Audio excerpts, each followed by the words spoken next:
নমস্কার বন্ধুরা, আজকে আমি উপস্থাপন করছি আমারই স্বরচিত একটি কবিতা।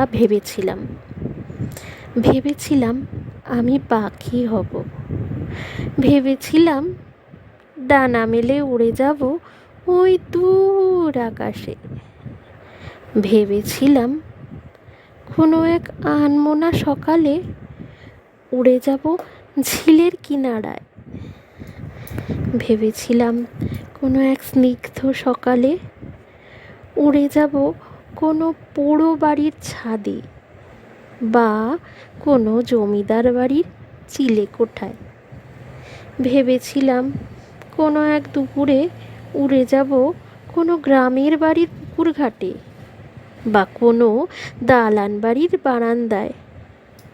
কিন্তু হায়, সব স্বপ্ন কি বাস্তব হয়?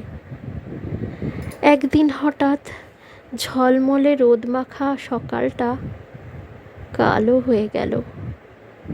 হঠাৎ এক মস্ত খাঁচায় বন্দি আমি চললাম বিকিকিনির হাটে।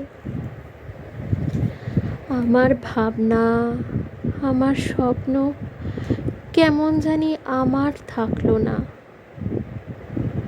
হঠাৎ স্বাধীন আমি কেমন জানি কোনো ইংরেজের বা কোনো এক মহাজনের ইচ্ছার গুলাম হয়ে গেলাম।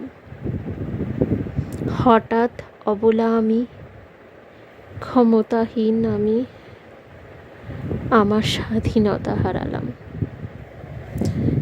নমস্কার।